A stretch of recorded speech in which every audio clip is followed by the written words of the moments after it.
All-American David Thompson, 6'4" junior from Shelby, North Carolina, averaging now 26.1, the scoring champion of the ACC. In the storied history of NC State basketball, only one number has ever been retired. Number 44. It belongs to the iconic David Thompson, the best player in ACC history. As three-time ACC Player of the Year, Skywalker soared to 2,309 points at NC State and helped his team ascend to the 1974 National Championship. As of this morning, Thompson is now the only player in Wolfpack history immortalized with a statue outside of Reynolds Coliseum, reaching skyward, catching his patented alley-oop on a 44-inch platform, matching both his jersey number and his vertical leap. An all-time honor for an all-time great before the Heritage game tonight between NC State and Maryland Eastern Shore.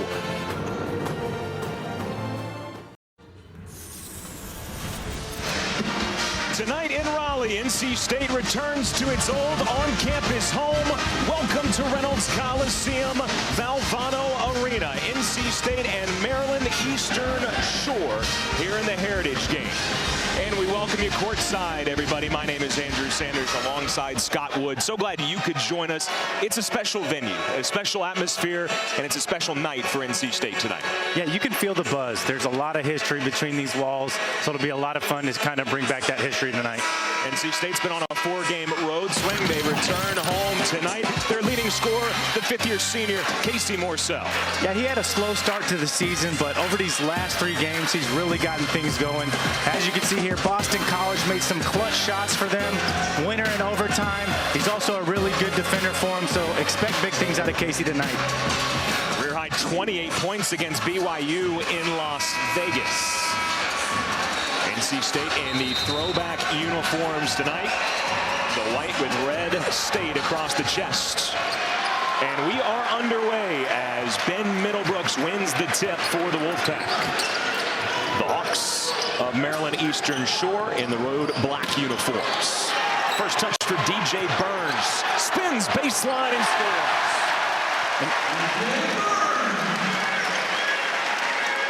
NC State immediately into its pressures. We get a look at the starting 5 for the Hawks. Chase Davis has emerged as a leader for this team that, like most teams across the country, like NC State, has a lot of new pieces, still trying to figure out how they all fit together here in the non-conference. Yeah, Devon Ellis with the bucket. They've had some really good games early on. Obviously, coaches trying to get a feel for lineups and things like that. They play with a lot of toughness, really good defensively, and as you saw in the first possession, they're just going to have to find a way to guard DJ Burns all night. Here is DJ Horn, their leading scorer at Boston College, with 21 points, missing his first shot. And he's coming off some season highs over at Boston College. So again, they're kind of running hot with the shooting, so expect him to kind of continue that on tonight. 15 to shoot for Ellis. This is Tyler Mack on the left wing. Their leading scorer, Troy Hupstead, going to work. And it's going to be a fun battle to watch all night. Hupstead against Burns. It'll be Hawks basketball, coached by Jason Crafton in his 5th season, leading them to their best season in terms of win percentage at over 58% last year. 18 wins. He was a finalist for the Ben Joe Coach of the Year award, doing a tremendous job, but has 8 newcomers. Yeah, I mean, he's going to have his hands. He's going to have his hands full tonight. Obviously, as you mentioned, a lot of new guys coming in. So again, just trying to implement that. And obviously, they've had a kind of rough patch here with being on the road for quite some time. So coming into a hostile environment at the Reynolds Coliseum. So they've got their hands full tonight for sure. As you see, lost their top 4 scorers from last season. Coming off a loss in Greenville to East Carolina on Monday. He was pleased with their defensive performance. They held the Pirates to just 63 points, but said they have to limit turnovers against an NC State team that loves to force them. Middlebrooks turns it over as he's spun into pressure, and the jump ball will be Hawks ball. Possession arrow favoring the visitors. I'm not a good lip reader, but it looked like Coach Keats just said, give the big fella the ball. They ran that first play on the very first possession. Iverson can cut, cross screen, and DJ was open there, but Jaden kind of didn't see him. And Coach Keats told him, make sure we get him the ball. Just a couple minutes gone by in this matchup. These two teams last played in 2018 as Ellis knocks down the jumper. And that'll be an interesting action. You know, they get both of the bigs in the ball screen. Obviously, DJ Burns doesn't want to do the switch, so it'll be interesting to see if they kind of go to that as a go-to to force DJ in that pick and roll action with Middlebrooks. Middlebrooks starting his second straight game for Coach Keats. Taylor was stripped. It goes right to Burns in a good spot. And there's his jump hook. No good. And that's really good activity on the defensive end. Active hands, forcing a contested shot, finish with the rebound, and then they're able to get into their half-court offense. He's top 5 in NC State history in shooting percentage. And that's the shot he's not going to miss very often. Better than 55% for his career. They're gonna live with that. Anytime he has two feet in the paint, NC State's going to live with that shot all night. Skip pass. Taylor off of one dribble.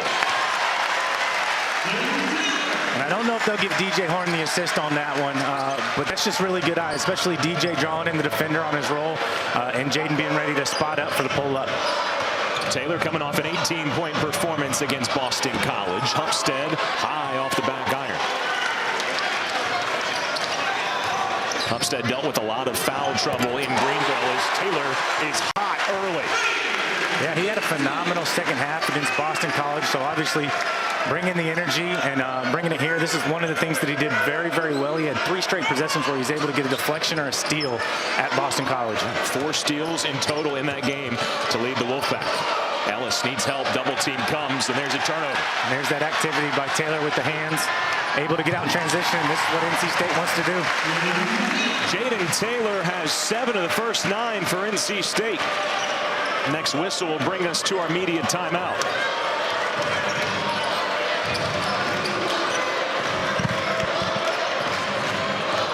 Ellis has all 4 for the Hawks. This is Deontay Johnson. He'll give Hupstead a touch. And another turnover.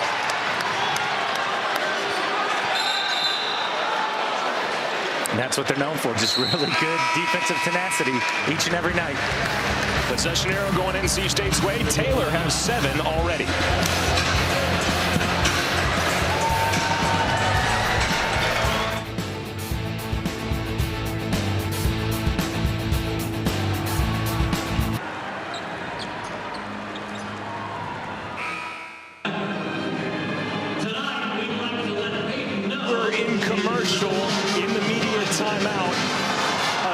Surprise for NC State linebacker Peyton Wilson as he was informed in front of this crowd that he is the Butkus Award winner as the nation's top linebacker.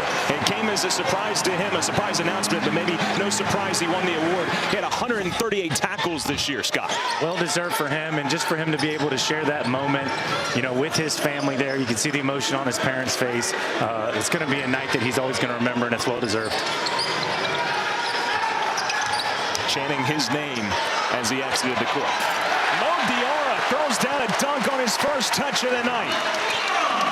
And again, that's another good look by DJ Horn, obviously having the season high 5 assists the other night, already with 2 early ones finding his teammates.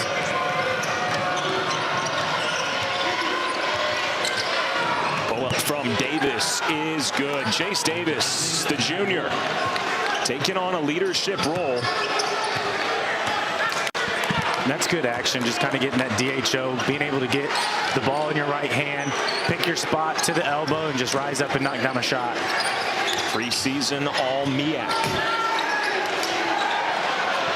Horn an open corner 3, and he rattles it home. NC State clicking offensively early. If you're just joining us, Jaden Taylor had 7 points before the first media timeout. On 6 of 8 shooting, so the Hawks are going to have to find a way to get some stops and force some tough ones. Nearly a backcourt violation. Ball was tipped. 12 to shoot for Hupstead and the Hawks. And at the scorer's table, 3 on pass, and MJ Rice set to check in. Would be the NC State debut for Rice. Jump ball favoring the Hawks. And Rice gets a nice hand from this crowd. And that's kind of been an anticipated, when are you going to see him? Everybody's waiting. When are you going to see him? So it's a nice gesture for the crowd to, bring him up and welcome him to NC State. Sophomore guard, he's from Henderson, North Carolina, spent 1 year at Kansas, took part in summer workouts with NC State, but then stepped away from the team for personal reasons. He's been working his way back into shape. First practice was the Monday right before Thanksgiving. The former 4-star recruit, his highly anticipated debut, and it comes here tonight in Reynolds Coliseum. Yeah, and I think especially with some of these lineups that you've seen, giving DJ some good rest, played 37 minutes the other night at Boston College. These are going to be some really good defensive lineups, so it'll be interesting to see, try to get him a little bit more rest because they don't want to play him those full 37 minutes, so what they can do, especially on the defensive end with him out. Michael O'Connell into the game, again along with Pass. Dennis Parker Jr. and Mo Diarra.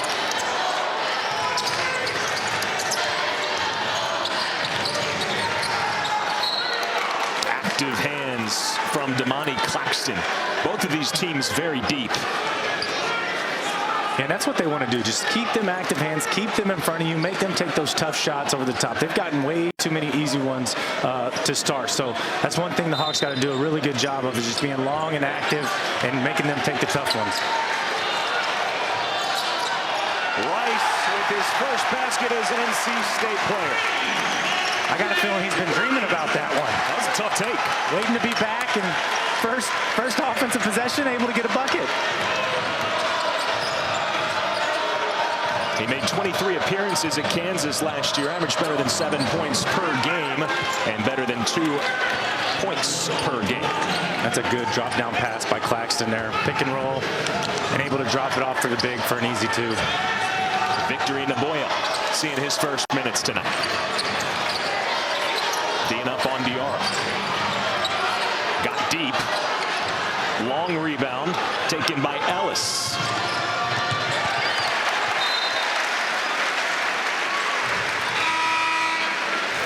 All right, Scott, break it down for me. What do you see? Here he is, pick and roll. One of the things that he's probably not known for as much, but able to use his body, create the space, and finish over top the defender. So you see he can take it to the basket. Yeah, that's he was out here shooting early, kind of like you used to do. Yeah, he was getting up a lot of threes, and that's one of the things, you don't get to see much about him, but these kids develop so much over the summer and work on their game. And again, he may not be known for as much as maybe pick and roll and downhill action, but obviously showing that he's worked on that over the summer for sure.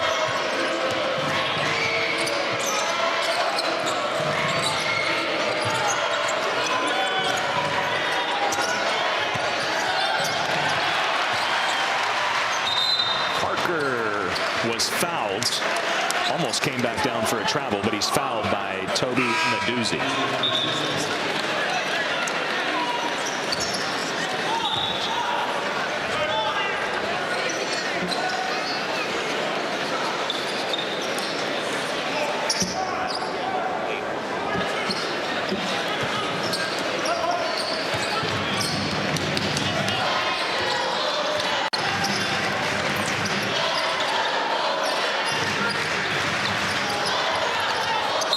Show by Naboya, and he commits the blocking foul. Timeout here in Reynolds Coliseum, Valvano Arena. It is V-Week.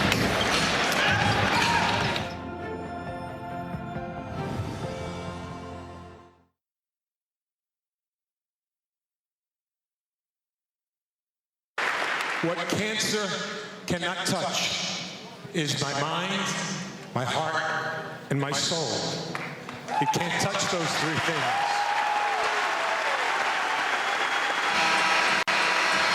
It's V-Week at ESPN, a time when we partner with the V Foundation to highlight the urgent need for cancer research. This is game-changing research that helps save lives. You can join the fight against cancer by visiting v.org/donate. 100% of your donation goes directly to cancer research. Diarra going hard to the basket. Already has 1 dunk tonight, and he'll go to the line to shoot 2. He's coming off a career game against Boston College. Finished just short of a double-double, 8 points, but it was the 18 rebounds that's the story. Yeah, that's crashing the glass, but that's one of the reasons why they brought him in there. He just has that effort each and every night. crashes not only on the defensive rebound, but also on the offensive rebound. And, Coach Keats has got to be proud. They draw up a play out of bounds to be able to get the slip. Unfortunately, not be able to capitalize on the first free throw, but the execution was really good. I have to think Coach Keats is liking what he's seen so far.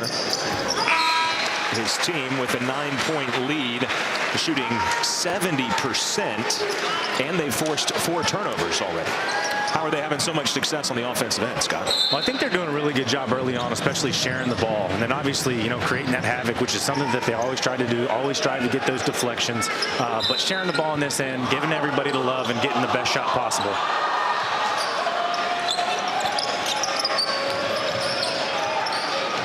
Claxton, the backup point guard. Never received that pass, disrupted by Jaden Taylor. And that's a little bit of that kind of 2-2-1 press that looks a little bit like man-to-man, but with the long and athletic guards that they have, it's easy for them to get a lot of deflection.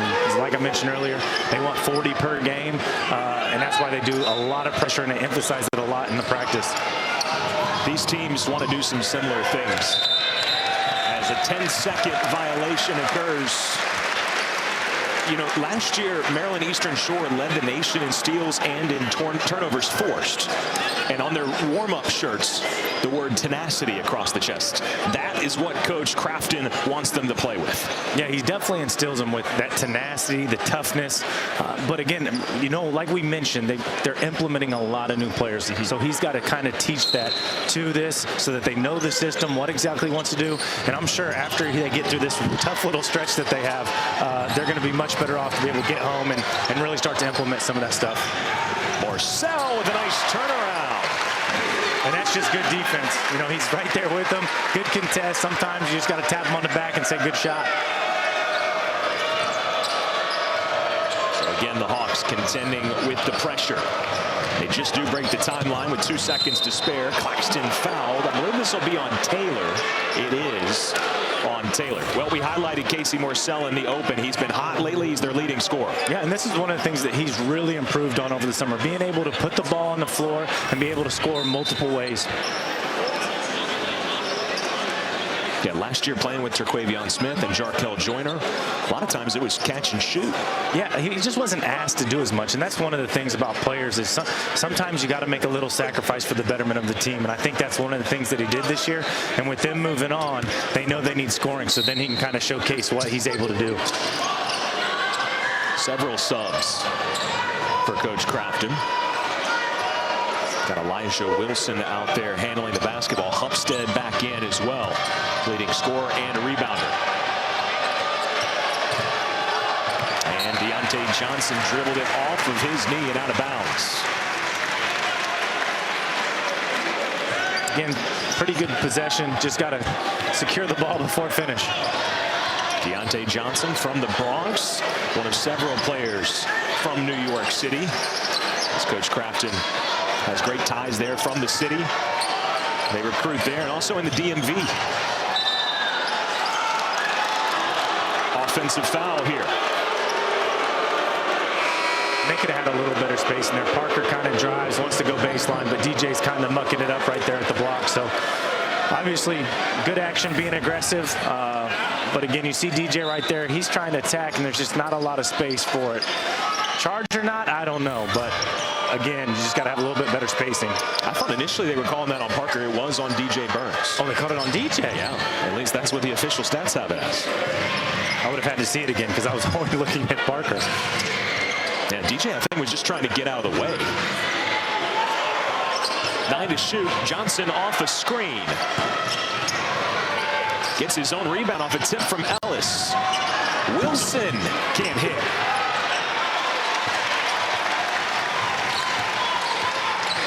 Again, held the Pirates to 63, but struggled to score, did the Hawks, as Morcell hits the back iron.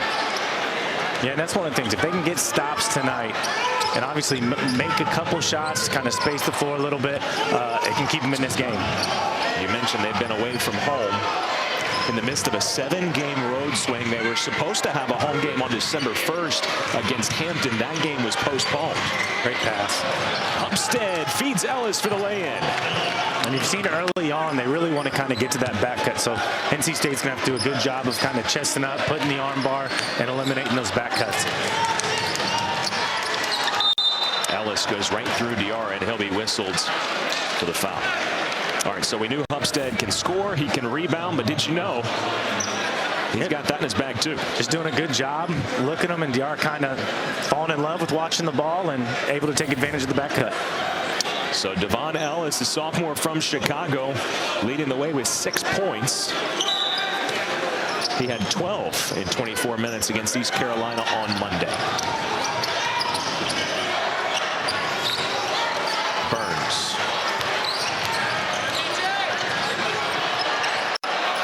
Tough shot, and Upstead saves it before it goes over the baseline.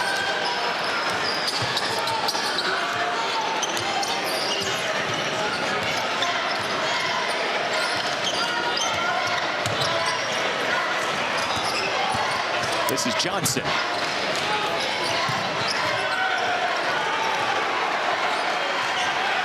Davis has it in his hands with 5 to shoot. He'll hoist up a 3 and knocks it down.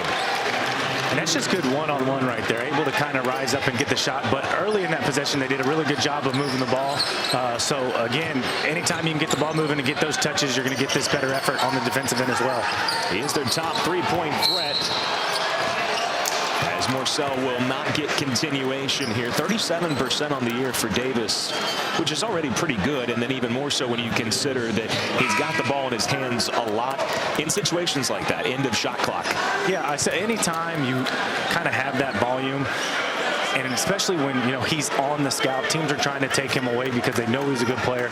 You know, to shoot at that high a clip is really something.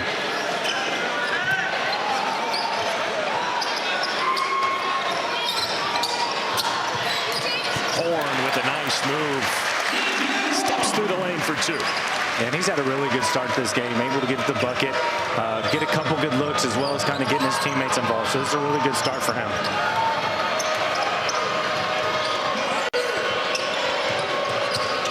The lead back up to 8, and a foul called before that ball found its way to Morsell. And I believe they just signaled it's on Taylor. It is on Taylor. That's his second.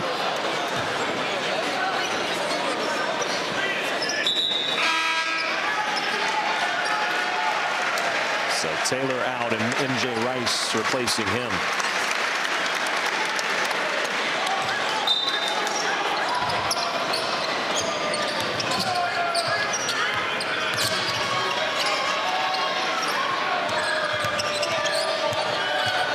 Upstead steps through on Burns, and he'll shoot 2 when we come back from the under 8 timeout. NC State leading by 8 here in the Heritage game. David Thompson in the house for this one.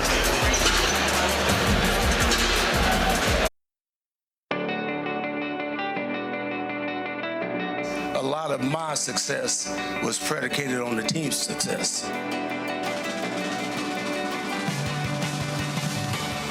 Anytime you can have a statue built about yourself at a great university like North Carolina State, a university I love, is something that I could never imagine. I'm totally honored. What an honor for an incredible player, David Thompson.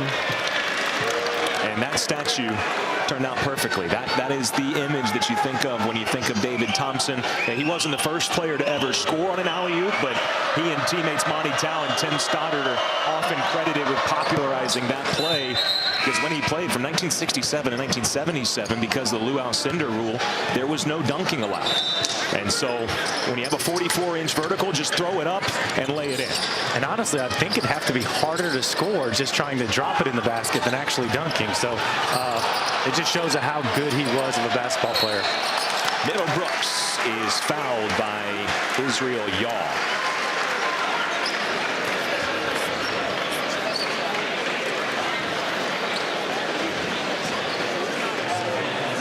Great greatest player in ACC history, 3-time ACC Player of the Year, and a 3-time All-American. The number 44, the only number retired in NC State basketball history. This is how good David Thompson was, okay? He was the number 1 pick in the NBA and the ABA draft. He decided to go to the ABA with the Denver Nuggets, where he won Rookie of the Year. And, you know, one of the things that's not on there, and I've been lucky enough to shake his hand and kind of get to know him over the years. He's just a great human being. Obviously, we're going to talk all night about how great of a basketball player he was, but he's also just a great, down-to-earth human being. So he won the ABA Rookie of the Year, right? The NBA Rookie of the Year that year was Alvin Adams. David Thompson was so good that Alvin Adams began his acceptance speech of the NBA Rookie of the Year by thanking David Thompson for choosing the ABA, because he knew he wouldn't be Rookie of the Year if he had been in the NBA. And he didn't lie. He didn't lie. So good on him for noticing it. Sometimes you got to get lucky with that stuff. Naismith Basketball Hall of Fame inductee in 1996, of course, leading NC State to the 1974 National Championship over Marquette, but it was the semifinal game against Bill Walton and UCLA, and they ran college basketball at that time. Bill Walton once describing David Thompson as Michael Jordan, Kobe Bryant, and LeBron James rolled into one. Yeah, they took down somewhat of a dynasty, and it's just one of those things. You know, I was lucky enough to play for Monty Town and get all the stories of just how good, you know, that lineup and roster was. And I think that's one of the things, you know, David Thompson, all the individual success he's ever had, you know, he always credits his teammates.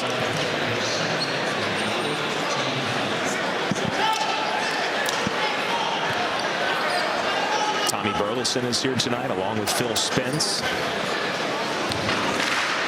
Ben Middlebrooks to shoot 2. Sunday afternoon, we have a women's basketball doubleheader on the ACC network.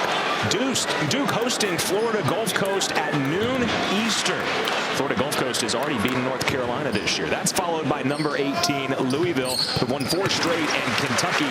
Both games are also available on the ESPN app. Speaking of women's basketball, NC State women's basketball up to number 3 in the AP poll. They were honored at the under-12 timeout to a standing ovation. Morcell with the steal and the finish. And we're going to be a broken record. That's kind of what makes this team go. Being able to get those deflection steals and getting those easy baskets out in transition. NC State struggled to score in Oxford at Ole Miss in transition, but was back to its old ways in the win over Boston College on Saturday to open up ACC play 1-0.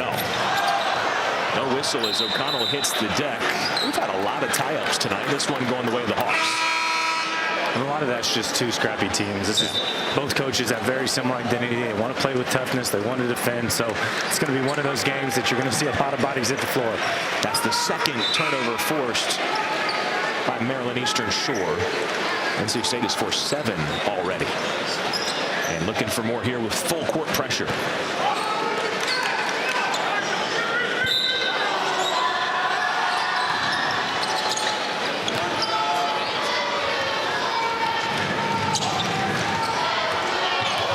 Ten-point advantage for NC State. Shooting hasn't cooled off much, right? It was 70% early. It's still at 63%. Yeah, still shooting at a high clip, but again, a lot of those are kind of these turnovers right here.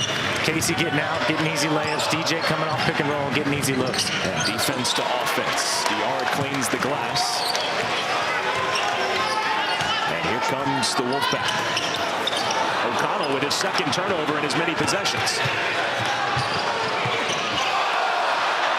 Umstead with the third effort. Fans wanted offensive goaltending. I thought it was out of the cylinder. What did you see, Scott? It was really close. It was hard to tell from this angle, but again, Casey being able to sprint back on defense, alter the shot, and that's where you got to have your teammates. Never quit on a play. Even if you think they're getting a layup, sprint back and maybe you can get that rebound.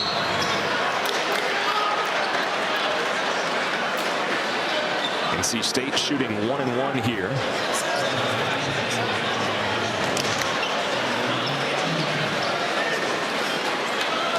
Shooting the ball well from the field, but just 3 of 6 from the line so far. This would be DJ Horn. Foul on Claxton, his first, team's 9th. So it's the double bonus after these free throws the rest of the way for NC State. And DJ was one of those that did a really good job at the Boston College game, especially in the overtime, being able to close it out by knocking down free throws. And there it is, the Jinx.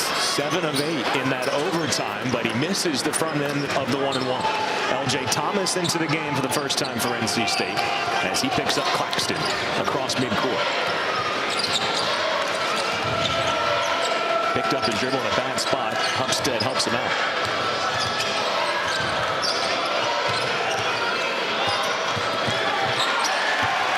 Steal from Diarra. Transition triple. In and out from Marcel Diarra. Another rebound. And he has such great energy off the bench. And he does a good job. It's one of those things. I was able to play with a guy named Richard Howell that was able to see where the ball comes off the rim. And he's really good, especially on those offensive rebounds. Be able to see the shot be up, see that it's long or short, and be able to kind of figure out where it's going to come off that rim. Richard Howell, what a great rebounder here at NC State. And Diarra matching Richard Howell his last time out against Boston College. Air ball from Mack. Diarra with 18 boards against Boston College as Horn can't hit. That's the most in an ACC game for an NC State player since your old teammate Richard Howell against Duke in 2013. Yeah, 10 boards slot, 18. And I was not a very good rebounder, so I was blessed to be able to play next to him so that he could clean everything up for me.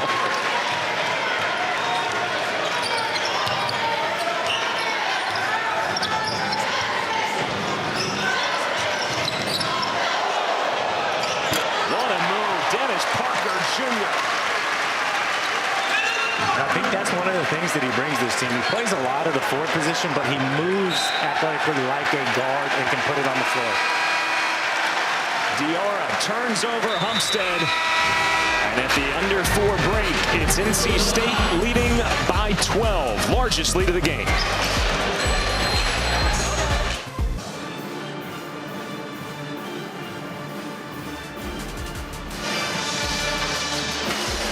With Scott Wood, my name is Andrew Sanders. The Heritage game tonight, NC State with its largest lead now up to 12, and a big part of that is the turnover numbers. Yeah, and you know, Coach Crafton, one of the things that he talked about was 17 turnovers against ECU. They knew NC State wanted to kind of create that havoc, so, you know, taking care of the ball. But NC State's doing a good job with the pressure and having active hands.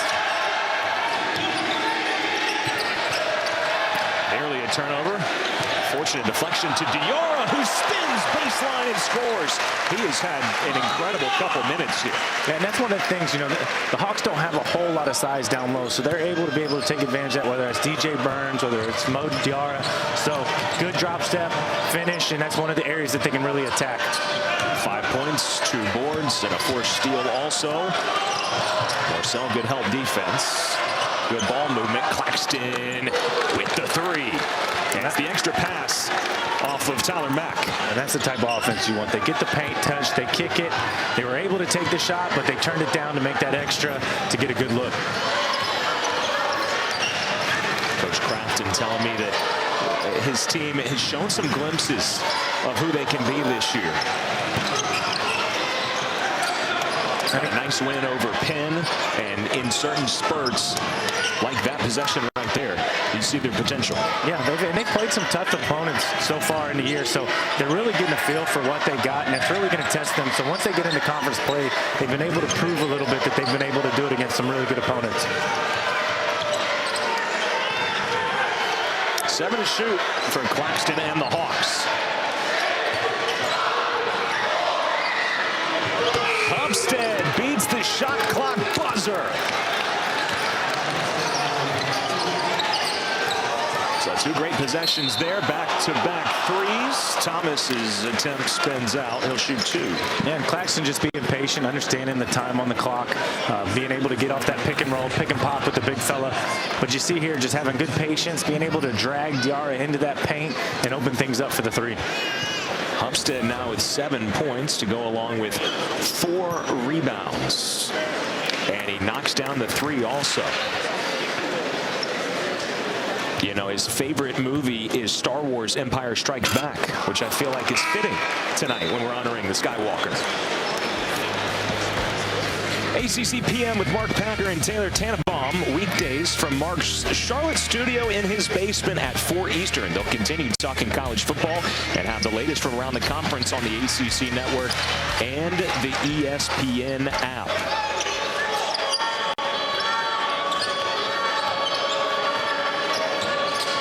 And NC State's already gone 11 deep, and they're really getting into that roster, so expect that pressure is going to be there all night. Foul on 0, DJ Horn. That's his first.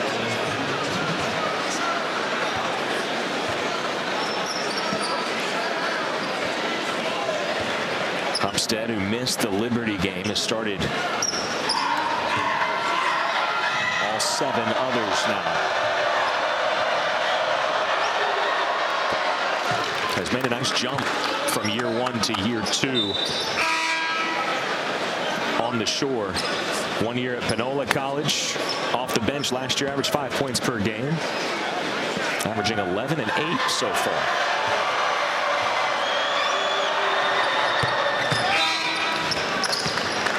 A nice bounce back game for him. 3 fouls in just 10 minutes, limiting him on Monday against East Carolina. He gets a nice hand as he makes his way to the bench. And 95 seconds to go. It's just a 7-point game. The 3 ball. Upstead getting them back into this half. And it's been ugly at times, but I think they've done a really good job of just kind of slowing it down, controlling the pressure, and being able to get good shots in the half court. Get back by Parker. It's also helped cut into the score that NC State is starting to come back down to earth a little bit. Shooting percentage, they're still at near 60%. We'll get a timeout. We'll take it with them.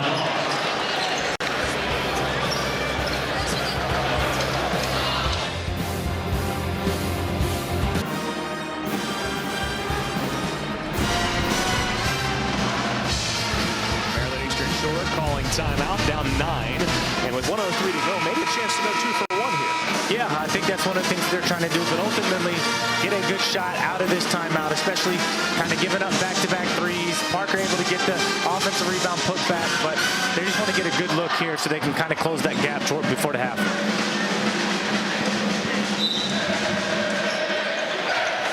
This Hawks team played in Cameron Indoor Stadium last year against Duke, so it felt like they'd be ready for this opportunity. Excited, certainly, to play against another ACC foe on the road. Deontay Johnson to Upstead, another triple, and out. And after watching, I think they took the timeout to get Upstead back in there so they can get a good offensive possession.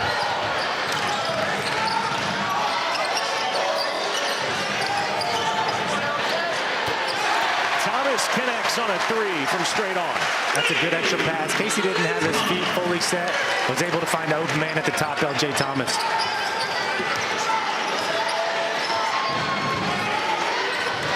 Hawks can have the last possession of the first half.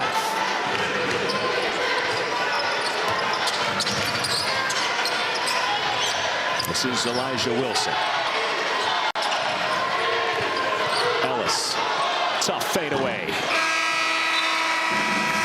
And NC State goes into the halftime locker room leading by 12. Stick with us at halftime. A great video on the legendary David Thompson put together by Jeff Bradley. That's next. In 1971, Thompson found a new home at NC State. At the time, freshmen were not allowed to play with the varsity until their second season. Bouncing off to Stoddard. Stoddard looking, goes to Thompson. But whether on the freshman team or the varsity, Thompson had an array of talent few had ever seen. Underneath through, Thompson, get it. Far ahead of his time. 6'4", had a 44-inch vertical. He was quick as lightning and, could shoot the heck out of the ball. That was a point in time, and it just had to marvel his leaping ability because he jumped over everyone. He was a basketball player who happened to be blessed with a remarkable ability to float over the court. David just seemed to elevate and then levitate. He would go up so high that guys that were defending him would try to block it and be on their way down while he was still trying to get up to his peak. With NCAA rules disallowing the dunk, Thompson and company found another way to utilize his ability to float. The alley-oop just kind of came out of nowhere, just a play that we, did over in Carmichael Gym, and then did it one day in practice for Coach Sloan. But I threw passes, Stoddard threw passes, Moeller threw passes, but the one common denominator was David Thompson. If he could have dunked it, it would have been even a more spectacular play. But sometimes the alley-oop where you couldn't dunk and just lay it in was actually a more beautiful play than a slam dunk. But there was more to his game than playing above the rim. He's such a great shooter. If you ever watch his technique, he's such a great shooter. He turns. If you don't play up on him, pow. Now goes to David Thompson. You come up on him. His leg strength is so great, he's going to go by it. Over Watson hit. Wolfpack three. The one thing that really struck me was his vertical on his jump shot, which made it so tough for any player his size or smaller to deal with him. The problem was the bigger guys weren't quick enough to be able to deal with his first step. It was impossible to defend David Thompson. What he did have was skill. And what he did have was graceful explosiveness. And then he had the mind and the heart, the soul and the spirit of a champion. When he was a sophomore, NC State was undefeated in ACC champions. As a junior, they repeated as conference champions, beating Maryland 103-100 in an epic overtime thriller. That's when only the tournament champion advanced to the NCAA tournament. As far as the success of NC State and their championship bid, he was everything. 2 weeks later, it took 2 overtimes for the Wolfpack to stun UCLA in the national semifinals. It ended a run of 7 national titles for the Bruins and 2 straight for Bill Walton. Never measure yourself by what you have done, but rather by what you could have or should have been able to do. And I just could not beat David Thompson that day. The mission to win NC State's first national title was complete with a win over Marquette. In the 1974 postseason, Thompson averaged 27 points and 7 rebounds, a generational player that led to team accomplishments. You got to have David Thompson to win the national championship. David Thompson is on a platform of his own. David was the best player of our era. In my opinion, the best player ever to play in the ACC, David Thompson. In 1996, Thompson was inducted into the Naismith Basketball Hall of Fame. 13 years later, he was on the stage again as a presenter for an unlikely admirer. I was 11 years old in 1974, I think, when you guys won the championship. And I was an anti-Carolina guy. I hated UNC. And here I ended up at UNC. But I was in love with David Thompson. Not just for the game of basketball, but in terms of what he represented. You know, we all, as Vivian said, we go through our trials and tribulations. And he did. And I was inspired by him. There have been many profound moments in the life of David Thompson, one coming in 2003 when he walked across the stage as a graduate of NC State with a degree in sociology. Add that to his list of athletic accomplishments. 3-time ACC Player of the Year and All-American, National Player of the Year twice, ACC champion, national champion, Naismith and NC State Hall of Famer, and the only Wolfpack basketball player to have his jersey retired. Now, one more way to honor an icon, with a permanent statue. It will sit on a base that is 44 inches high to match his number and vertical leap. The pose? At the peak of his jump. My signature play at North Carolina State is the alley-oop. So I was hoping they would be able to get the statue and make it with me doing the alley-oop, preferably over Bill Walton. But I'm here to tell you, he was more than really special. He was unique. He was one of a kind. He was radiant. He was brilliant. He was a comet that came through our universe one time. There is only one David Thompson. A statue, a permanent reminder, an honor bestowed upon only one athlete at NC State. The 4 best years of my life was here at Reynolds, and that's why I made my name. David Thompson became my household name playing basketball here at Reynolds Coliseum. To be honored by your school and to be out there for history is something I'll never forget, and it's the greatest award a player could ever have.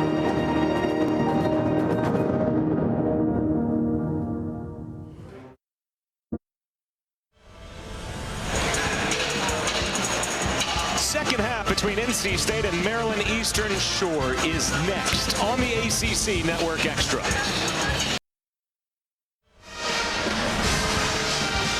Back inside Reynolds Coliseum, 12-point lead for NC State at halftime.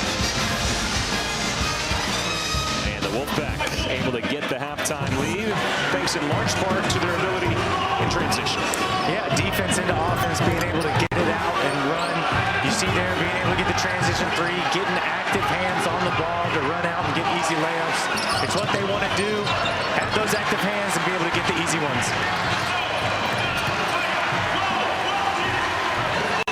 NC State able to score 13 points off of turnovers, 7 off of fast break. And you see the bench points for two teams that, at least at this juncture of the season, are playing quite a large rotation. The bench points going in favor of NC State is Mohamed Diarra is tied for the team lead in points with 7 off the bench in 11 minutes for the Wolfpack. Yeah, both teams have played 11 men so far, so obviously getting a healthy rotation. I would suspect that it's going to die down a little bit in the second half, try to get the best players a little bit more minutes, especially if the Hawks want to, get back in this thing. Jaden Taylor scored 7 of the first 9 points for NC State, but played just 8.5 minutes, as you mentioned, with that large rotation. So he and Diarra tied for the team lead with 7. Probably a lot of that's in large part of both these teams were just on the road for a really long time. So they're finally able to, NC State's finally able to get back into their own beds. They're trying to still get there. So, there's a lot of fatigue when it goes to traveling through all these places. Thankfully, a little easier for the Hawks that they were just in Greenville, North Carolina against ECU on Monday night. So a short drive over. Burns. Well, he had the first points in the first half. That's all he had in the first half was that first bucket, but they go right to him for the first basket in half number 2. Yeah, and that's an action that they really were able to exploit in the Boston College game, just kind of setting that pin down action for the best shooter, which is Casey on the court, space it and be able to give it to him in the middle of the paint to be able to work. 17 points for Burns in 37 minutes against Boston College. Upstead misses it off the window. Davis got it. And Davis doing a good job of creating those extra possessions and finish with the pull-up. Taylor missed the lay-in, saves it to Morcell, and somehow it comes all the way across to Parker, but saves out of bounds. Well, the whistle came a little late. That's why I think there was some confusion. That's on the opposite corner for us, so we couldn't see it. Yeah, I couldn't tell if it was the foot out of bounds, ball out of bounds, but clearly the official didn't like it. Johnson lost it. Wolfpack basketball. Our officials tonight, Clarence Armstrong, Sean Hull, and Jenna Renaud. And again, just those active hands by the Wolfpack. Even though they get beat on the initial drive, they don't give up, continue to chase, and get a hand on the basketball. And here's one of those pin down plays that they're trying to get DJ the ball. Hard foul by Davis as he helps up Taylor.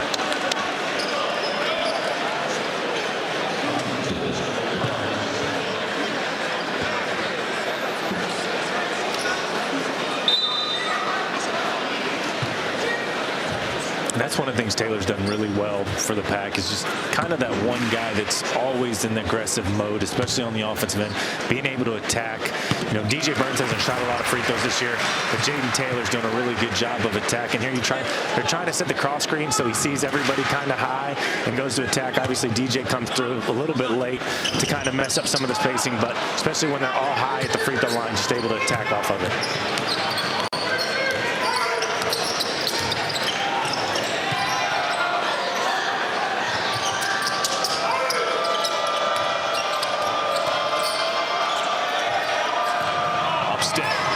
Blows by Burns for the basket. That's just good action. They just did everything with high pace, making the big fella get moving and attacking a closeout. So a good job of going hard the whole possession and creating an advantage.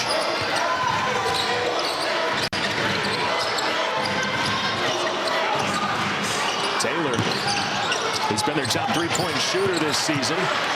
Got the tip from Burns and the basket. There's kind of that attack mode. Misses the three, but DJ's able to get a hand on it and create it back out to Taylor, but always attacking, trying to get to the rim. Taylor at just over 48% from three entering tonight's game.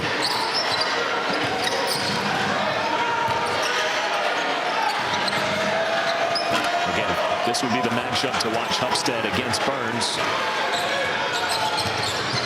Oh, Taylor lost the basketball.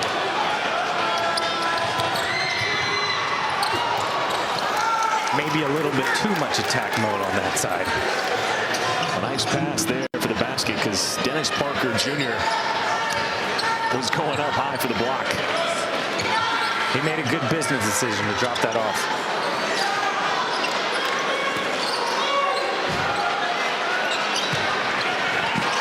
Burns got to his spot, and he's fouled. You know, talking to Coach Crafton, I asked him about guarding DJ Burns because he's one of the most unique players in college basketball.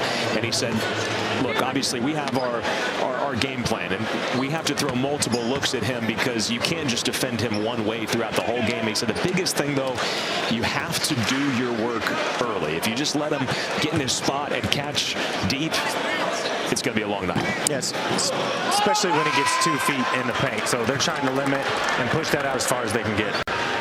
Tonight at 10 Eastern after the men's basketball doubleheader on ACC Network, the Nothing But Net crew will break down the night in the ACC with highlights and analysis of all the men's games and look ahead at the best games on the schedule in the coming week. That's coverage you can only find in one place on the ACC Network and the ESPN app.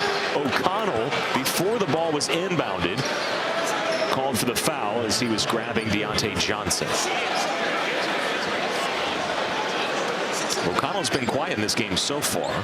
No points, couple of turnovers, and whistled there for that foul.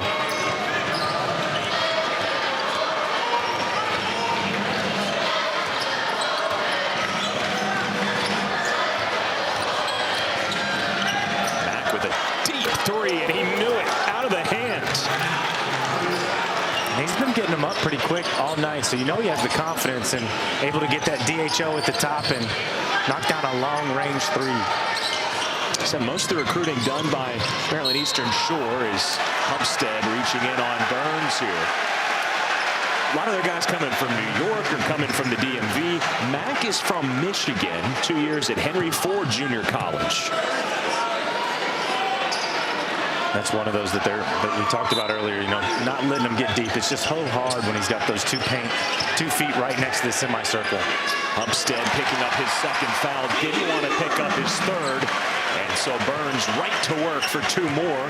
And the lead back into double figures.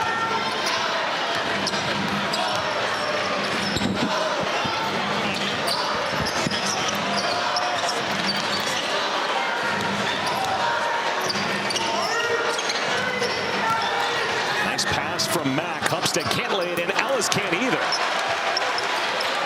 Again, that was really good action, just unable to finish at the rim.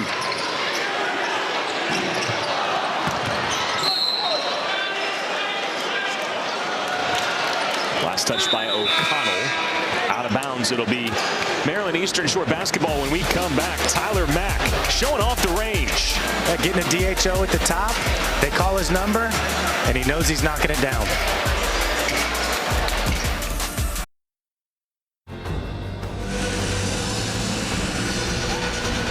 David Thompson, forever immortalized outside of Reynolds Coliseum, catching the alley-oop. His 44-inch vertical for number 44. At halftime, he was honored on the court, joined by Eddie Fiedenbach, Tommy Burleson, Mark Moeller, Howard Pickett, Phil Spence. Part of that great 1974 national championship team, which will be celebrated all year for NC State as part of their anniversary and ending UCLA's 7-year title run. An incredible team. Yeah, I mean, phenomenal. One of the best teams ever assembled. Obviously not being able to play his freshman year. It's one of those teams that's going to go down as arguably one of the greatest in college basketball history. 10 seconds before O'Connell hit the floor, going for the loose ball. David Thompson, of course, greatest player in ACC history. 3-time All-American. There's the team pictured after the win over Marquette, but also All-Americans. Tommy Burleson, the 7'4" center, and the 5'7" point guard, Monty Towle, as well. Tim Stoddard, who along with Towle helped throw those alley-oops to David Thompson. He played power forward. He also pitched in the big leagues. And Mo Rivers, who just passed away last month, in the backcourt with Monty Towle. Phil Spence was the 6th man on that team. Burns, basket plus the foul.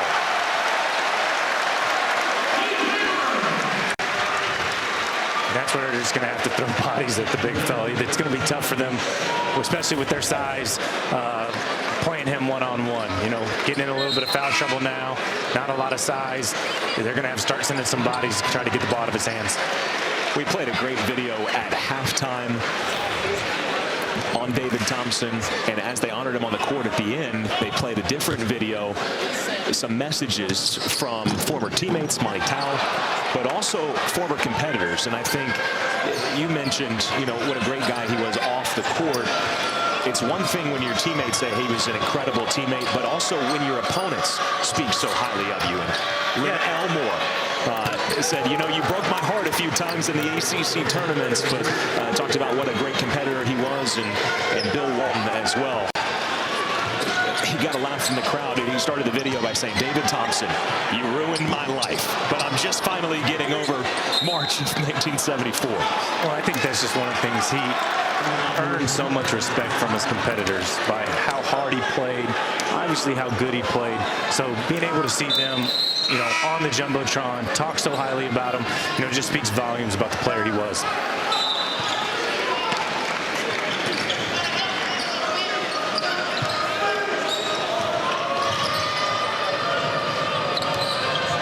Lead for the Wolfpack. Claxton, we have a foul on Claxton here as he coughed up the ball and then grabbed Taylor. And it probably ended up being a good foul, because if Taylor would have been able to grab it, he was off for the races. I think it's great that this Heritage game is being played between NC State and Maryland Eastern Shore, because the Hawks also have some great history relating to 1974 as Horn pours in a 3. And that's just phenomenal vision by DJ Burns, catching it in the middle of the zone, swinging it opposite, and Horn having the feet down and ready. So the Hawks have never played in the NCAA tournament, but in 1974, they became the first ever HBCU to receive an invite to the NIT.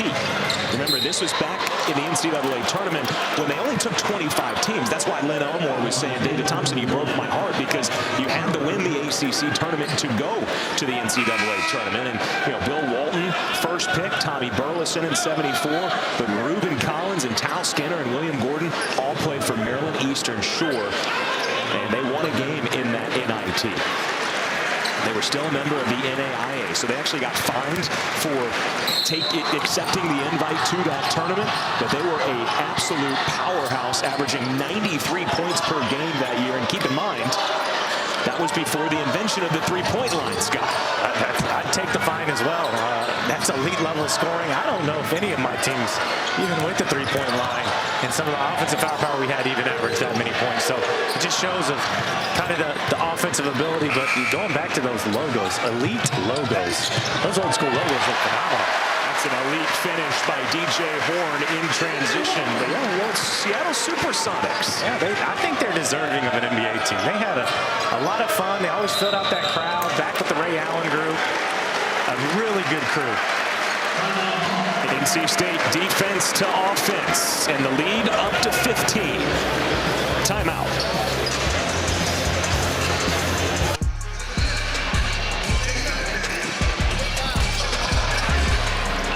And here you go. This is one of the things they were able to kind of get back in it. Obviously sitting there, Claxton being able to knock down a shot. Claxton getting the paint, touch to Hubstead.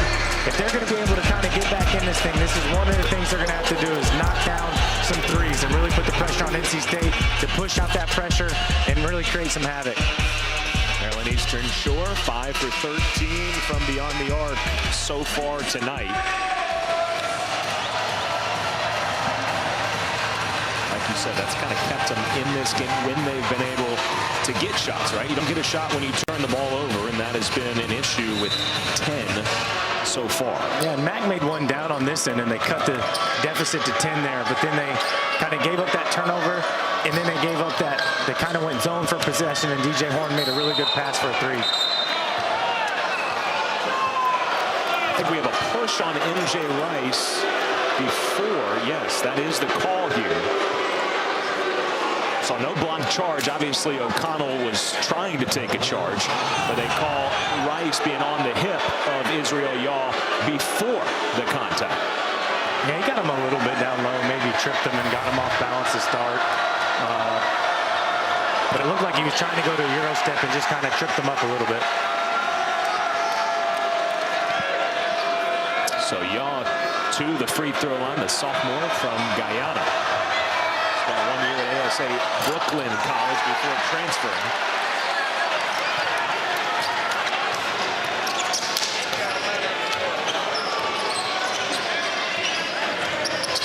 Missing both free throws.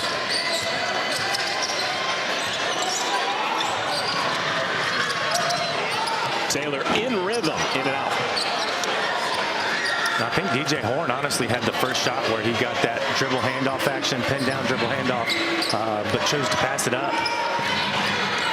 You're not passing that one up? Probably not, but I could see why he gave it. But I would also say that was a design play for him out of the timeout, so I would shoot it. And another foul on Rice here as he fouls the three-point shooter. That's Elijah Wilson. It takes a little while to kind of get your feet under you, right? Remember, he's making his NC State debut tonight. Yeah, and you just got to give him a little bit of space. That's one of the things that the referees, before every season, they come and talk to you and they preach, all right, listen, give him room to land. And he was a little bit more aggressive on that closeout. Sunday afternoon, women's basketball, a doubleheader on the ACC network. Kara Lawson and her Duke Blue Devils hosting Florida Gulf Coast at noon Eastern. Then Jeff Walls at 18th-ranked Louisville. They've won 4 straight, going up against Kyra Elsie and Kentucky. Both games are also available on the ESPN app.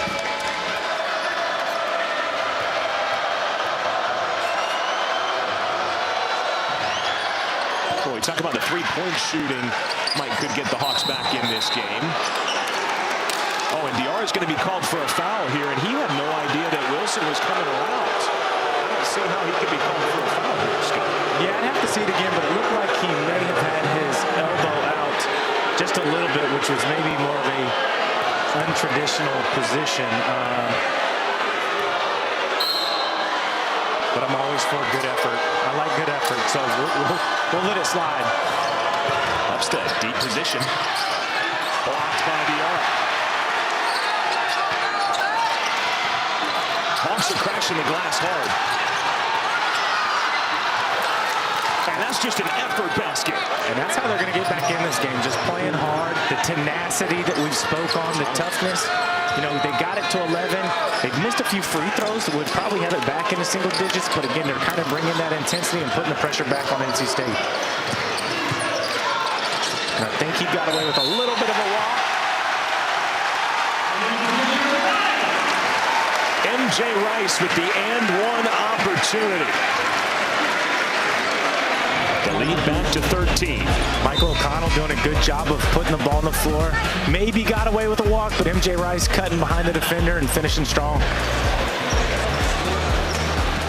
10 offensive rebounds in the game, and this is how you got to do it. Do some of the dirty work. Upstead in there, just battling, continuing to keep it on the glass, and ultimately finishing with the bucket. That's the type of plays that they're going to need to really get back in this thing.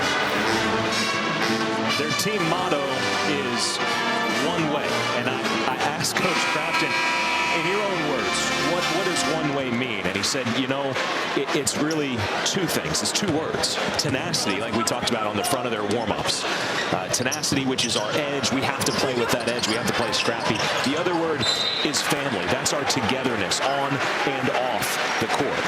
And I think they're showing that tenacity here tonight with the 10 offensive rebounds, whether it's the three or getting to the free throw line. We've seen them do more in the last couple of minutes, hitting the offensive glass. That's how they can get back in this. Yeah, and I think, you know, we haven't really been able to show them on camera out of timeout, but if you watch them on timeout, usually a lot of people are kind of walking around, looking in the stands. They literally have their hands on each other's back the whole time, locked in and engaged to what Coach Crafton is saying. And again, here is that speed and tenacity. They don't score on the initial turnover on the fast break, but again, Hupstead spreading the floor and being able to put it back in. Just an 11-point game with an 11.5 to play here in the second half. Hupstead, hard show. Parker Jr.'s open. And NC State gets an offensive reset. All the way in the backcourt goes Taylor for it.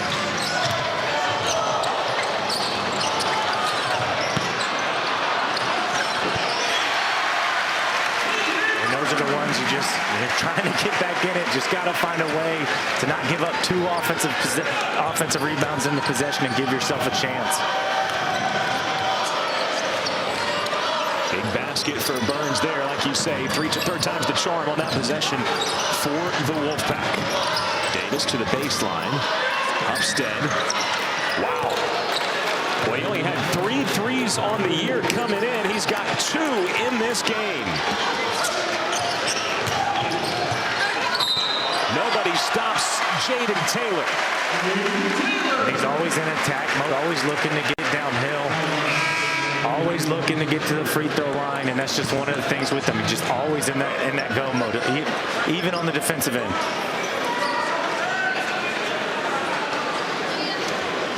Yeah, Taylor got out to the hot start tonight for NC State. Gotten off to a hot start on the season. He's only behind, we say Casey Morsell's the leading scorer. He's averaging 14.1. Taylor's at 14 even. So he's right there in the mix, and he's maybe been their best defender so far.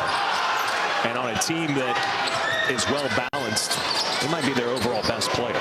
Yeah, and that's one of the things that we've always talked about is they just have all that balance.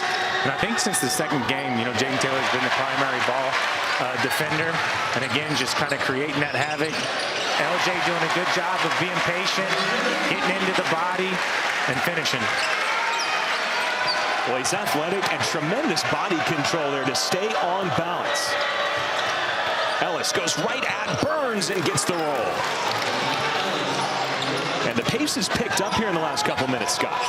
Yeah, I just had my stats. Just the wind from them running up and down the court just blew right back into my lap. That sounds like hyperbole. He's not joking. We felt that. Game speed. Morsell bobbled it and was pushed. And again, that's where you see, you know, a lot of people don't talk about it, but DJ Burns is just a phenomenal passer. There's not many bigs in the country that can throw that back door.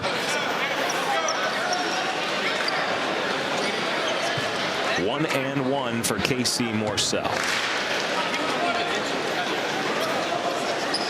an area tonight where NC State has struggled from the line, just 7 of 16. ACC PM with Mark Packer and Taylor Tannenbaum. Weekdays from Mark Charlotte's studio in his basement at 4 Eastern. They'll continue talking college football and have the latest from around the conference on the ACC network and the ESPN app. Gotta love it from Mark's studio in his basement because he's got the dogs there. I would love to have my dogs on set. The problem is my kids would be all over the place.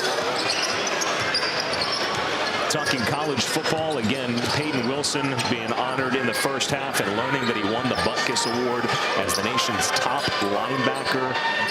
He and several of his teammates, a 9-win season under head coach Dave Doran. And heading to the Pop-Tarts Bowl in Orlando to take on Kansas State. That'll be one to watch. Ellis doesn't get the roll this time and then gets called for a push in the back, and this is going to be free throws again. It almost looked like Ellis was anticipating contact, and Casey kind of just backed off of him and let him have the easy one and threw him off a little bit.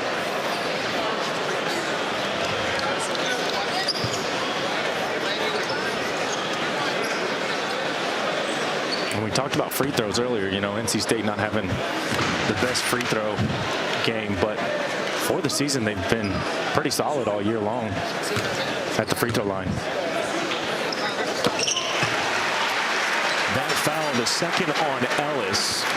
19 fouls for the Hawks. They've been pretty well balanced. Claxton and Hupstead both have 3. A number of players with 2. For NC State, Taylor's playing with 3.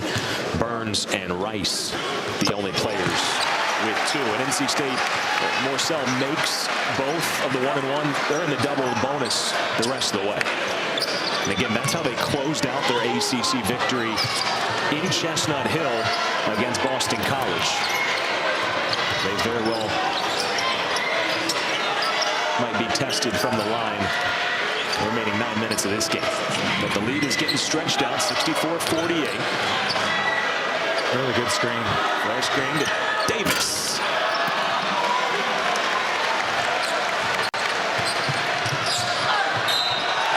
How good is Jaden Taylor in the open floor?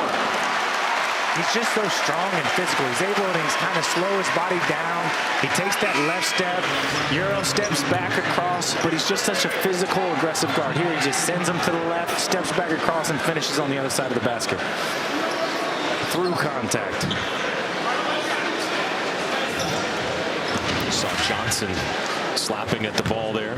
His first foul.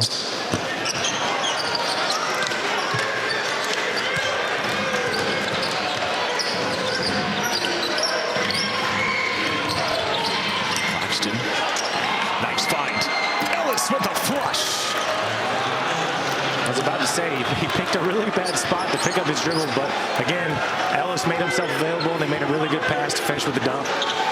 Devon Ellis, he plays basketball right-handed. He's primarily left-handed in everything else in life. That time, he used both hands for the two-handed jam.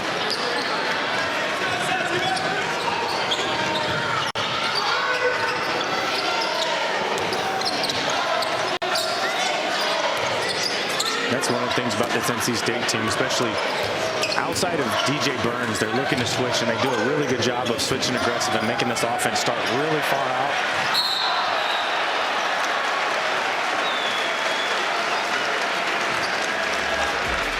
That was a three-point takedown in wrestling.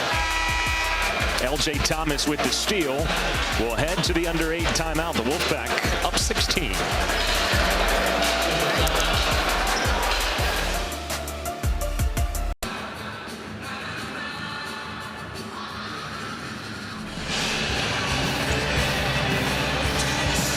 .66-50, NC State out in front of Maryland Eastern Shore. During that media timeout, L.J. Thomas with the steal.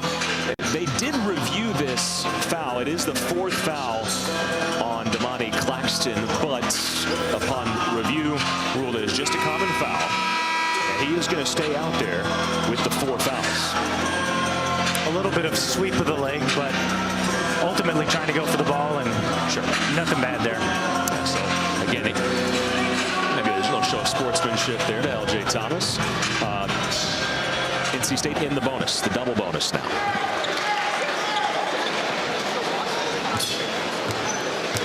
L.J. Thomas has seen his minutes increase as this season has gone along, making his 5th appearance of the year. Didn't score against Boston College, but played 6 minutes and really came in that Las Vegas trip. Yeah, he's just a really good decision maker for this team. He's not going to make a lot of mistakes. He understands his role. He's going to get some of those paint touches and create for others, but ultimately just a good decision-making point guard for him.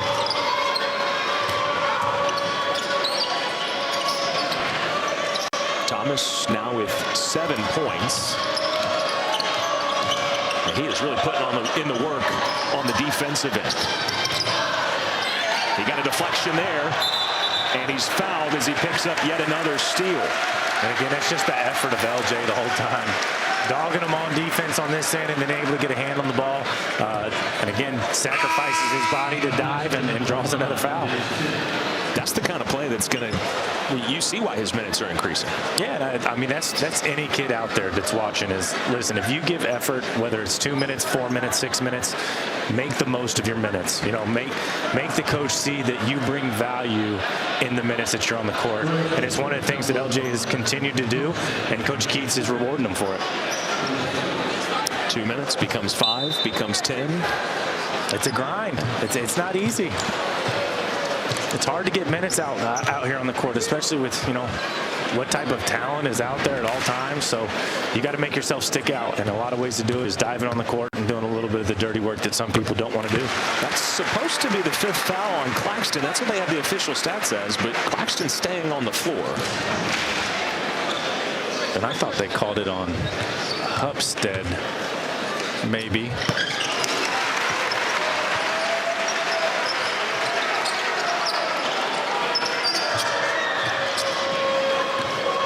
See if maybe they reverse won't go, but a foul is called, and they're changing. They must have changed that foul.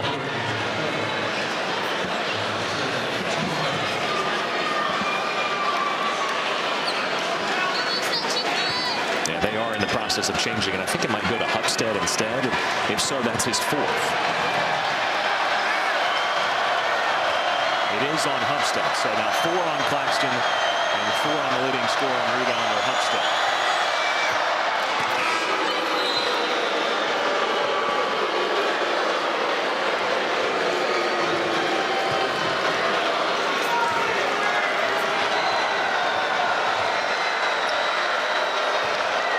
Ellis, one of the 7 transfers on this team from State Fair Junior College.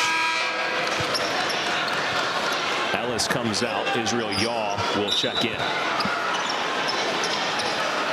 Haven't seen Ben Middlebrooks in a while. At the start tonight, but just 6 minutes so far.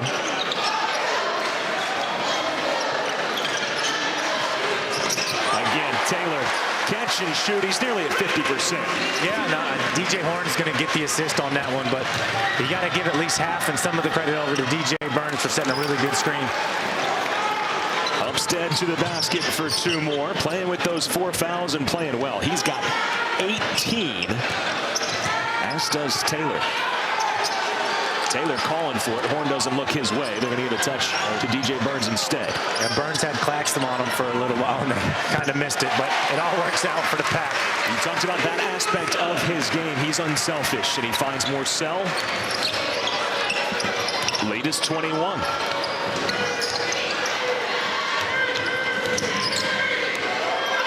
They get the switch.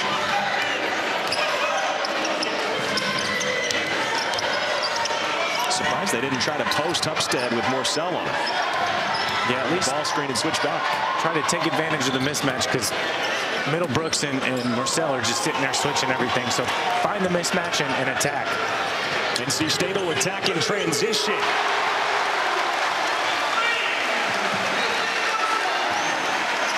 At the same spot that he hit a huge 3 with 2:30 left in overtime against Boston College. Yeah, and you got to give credit to L.J. Thomas. I feel like kind of his effort and what he bring during his minutes was able to create some energy for this team. Davis with a smile. And Morcell couldn't help but smile as well as he banked that one in. They all count the same, man. They all count the same. Well, you play golf too, right? No pictures on the scorecard. That is for sure. They still count it as 1, 2, and 3.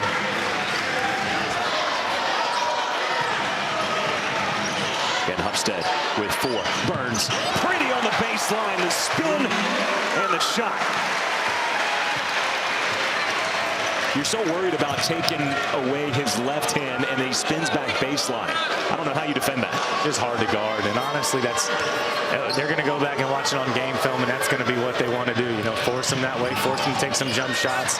But again, he's just such an elite scorer. NC State now up to 80, just under 5 minutes to play. Diarra said to check back in. Both teams utilizing their depth. Middlebrooks would have been his first 3 of the year. Burns has the touch on the tip.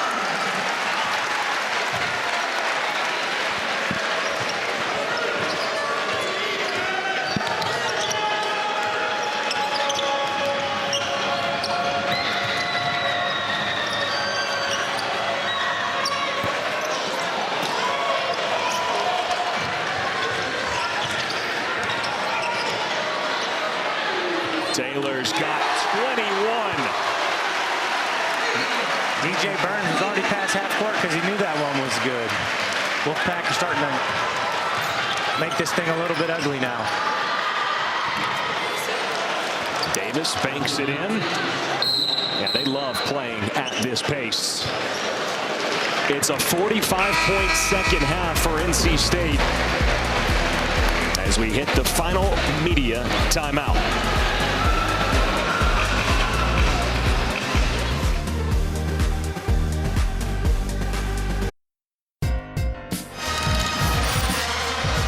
Taylor leading all scorers with 21 tonight, Scott.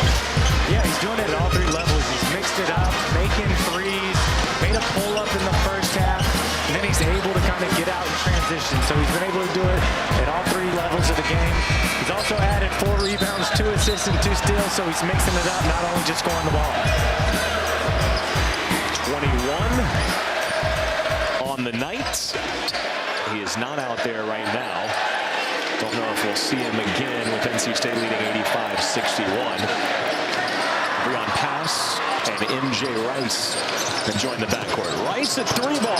He was working on that shot hours before this game, and he makes his first career 3 at NC State. Yeah, he was making it at a high clip, and he was ready. Check back in, knock it down. Rice with 7 points now in his debut.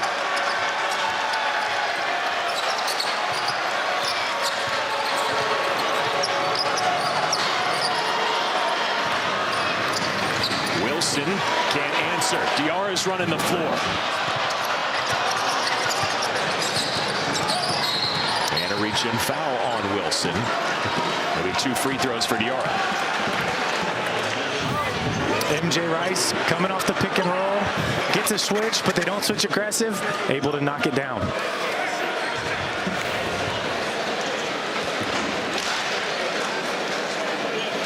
So Diarra shooting 2, 7 points, 5 rebounds tonight. He had 8 points and again the 18 rebounds at Boston College. The most for NC State in an ACC game since Richard Howell against Duke back when you played, Scott. Yeah, I might have made a lot of threes during my time, but Richard set a lot of really good screens for me. So he's just one of those guys that battled, very similar to how Diarra is. Sticks his nose in there and finishes with a lot of rebounds. Diarra gets a nice hand coming out, as does Ernest Ross getting a hand coming in.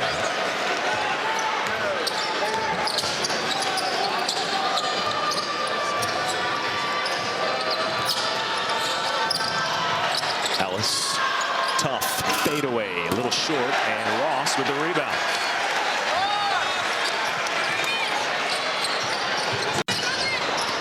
Good box out. Rice can't get the stick back. Second effort, he gets it. And you can just tell he's strong. Even on the first one that he missed, he kind of cleared 2 guys out just by lifting up his arms. So that's one of the things that he's just going to add. You've seen him make a 3. You've seen him get all the way to the rim, and he's also going to be down there battling for some offensive rebounds. Again, Maryland Eastern Shore held ECU to 63 points on Monday night. Middlebrooks with a huge rejection.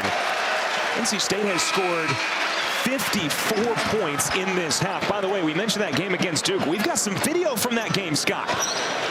Yeah, again, Richard Howell setting in a really good screen, and there were some words said that if my kids are watching tonight, we're not going to say them live on air, so I'll keep those to myself. But it was a double technical. Double technical. I want to be very clear. Thornton got one as well, so it was kind of a wash. I mean, it's cool you made the shot, but looked to me like, and this is my first time seeing that footage probably since that game, but looked to me like you kicked out the legs there. I did. I kicked my legs out a lot. I was one of those guys that tried to draw the foul, and especially when you're shooting 90% from the free throw line, you got to try to get there, because I'm not driving in the paint and getting the easy ones. I got to draw them when I'm shooting threes. But that's one of the good memories, being able to beat Duke. Be able to enjoy it with your teammates. But yeah, I definitely kicked the legs, and me and Thornton went at it. Like the whole story is we went at it for a while, for 3 or 4 possessions, and then finally I got an opportunity to make one, and it just so happened to be on him. So I gave him a piece of my mind. I'm just glad people can't lip read anymore. Glad we were able to go back in the vault and find some footage from that game. That's way back when I had no beard. The babyface Scott.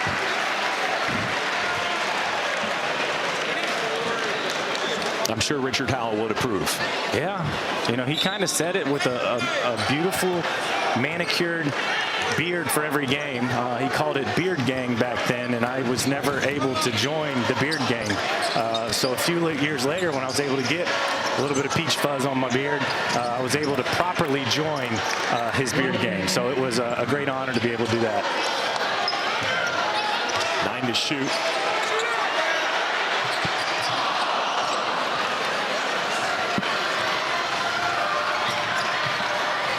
Mack has that range. He's shown it. Not this time. Rice on the push. Oh! MJ Rice! Oh, my goodness. Welcome back, MJ Rice. That's how you make a first impression. MJ just being the athlete that he is. Last year at Kansas, they talked about it. Wasn't able to really showcase and transfer back home to NC State and showing that he can get up and rise high. Woo! That got the fans on their feet. Yeah, and that's got to feel good for a kid. Someone that steps away from the game that they love, and it's what they've played, and be able to come out here and just showcase your skills and perform. So he's feeling really good. Again, this is the first time NC State fans are seeing him. Now Ernest Ross glides to the bucket.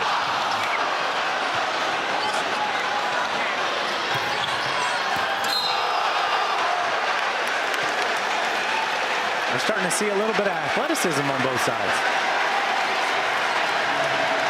Middlebrooks with the foul. It'll be 2 shots. Kalichi Okorogwo, his first minutes of the night, and he'll shoot 2 from the Bronx. He hasn't played at Reynolds before, but he's actually played NC State before. He's an Austin Peay transfer. He scored 3 points and had 3 rebounds against NC State last year in the opener. The fans here want a free chicken sandwich. They'll get one if he misses the second, and he does.